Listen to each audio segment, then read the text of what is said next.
mission to Berlin in 1961, and he lived there for a few years. And and the Russians took over the east side of Berlin, and America took over the west side of Berlin. And he remembered when they were building the Berlin Wall, and he remembered that the Germans loved the Americans because they would help build their homes and they would give them jobs. And yep, that's it. So these are all my great grandparents. We have like 6 more. So Eric Erickson was the day after Pearl Harbor was bombed, he enlisted in the Navy, and he went to I'm just gonna tell you the interesting thing. He went to a secret base that none of the American citizens knew about at the time, called Ulithi, which is right here in the middle of the Pacific Ocean. And it's a big atoll island, which is an island that surrounds a lagoon. So they bring ships in and fix them up there, so the boats having to go all the way back to America. So his name is Foster Lewis Morris. He is my dad's dad's dad. So your great-grandpa. My great-grandpa. So he was born December 7th, 1913 in Newhouse, Utah, which is now Gusstown. It's next to Beaver, Utah. He was married to Charlene Hewitt on February 22nd, 1943. He died on November 6, 2005. He was very fast, so I can tell you about what helped him in the war. There was this one time where they went into a battle and they were surrounded by elephant grass. And if you guys don't know what elephant grass is, it's like really tall grass that goes up to 10 feet in height. And so they were fighting in the grass, and there was a sniper up in the trees, and my grandpa was carrying a radio on his back.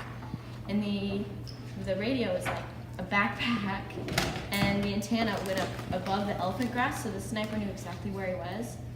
So he had to try and get to his captain without getting shot, and he made it to his captain safely. He was really fast, that's why he could make it. Okay, so my name's Emma, and I'm going to do my report on my great-grandpa, Philip Ray Holmquist. So he joined the Army when he was only 18, and I feel like one of the reasons why he joined was somewhat to defend the civil freedoms of Americans. So one night he was out playing football with his brother when they heard the news that Pearl Harbor had been bombed. And the very next morning, they both went and joined. And not long after that, he was shipped off to England, and then he went to France. And then he proceeded to walk from France to Austria. Like, he walked from France to Austria. And this must have all been very scary for him, because he had never left the state of Colorado. And one of the scariest things that happened to Great Grandpa was he bent down to get his water canteen, and somebody shot off his belt buckle.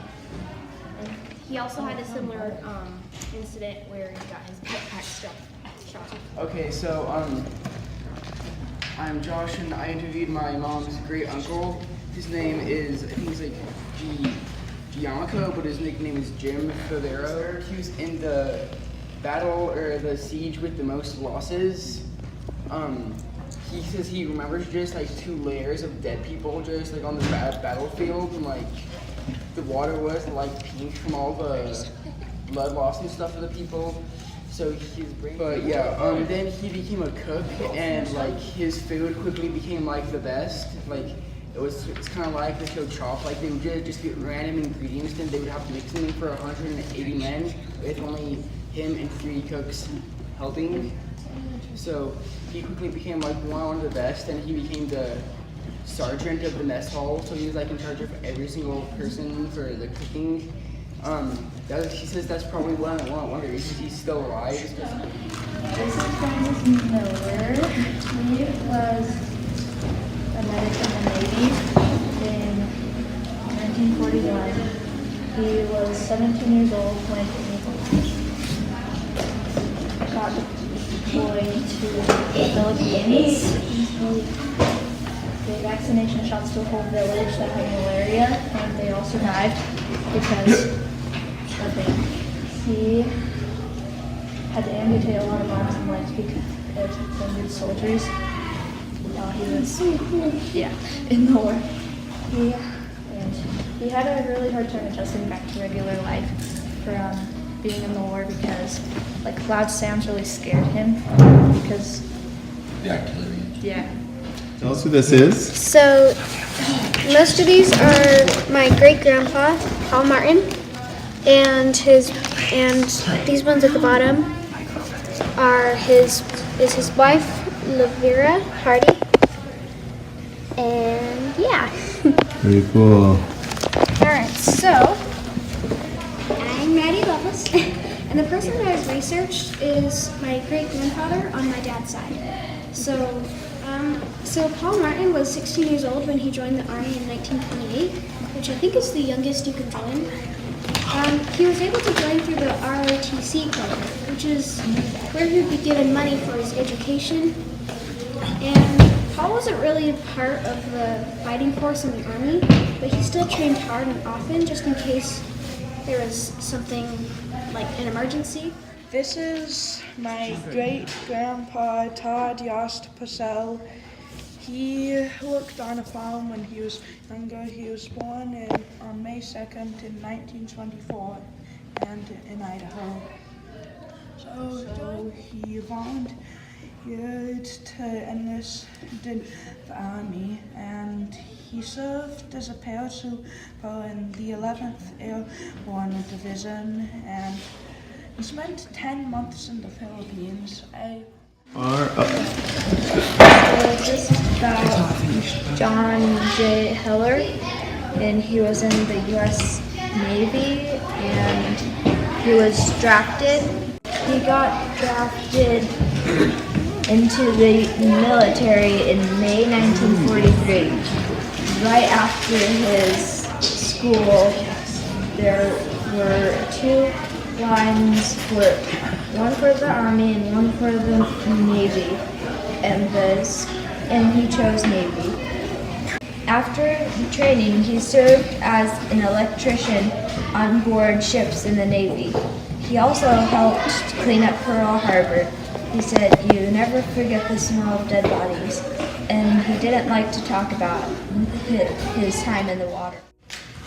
So first I'm going to talk about my great-grandpa Childs. He served in the Navy, and I'm going to tell you the story.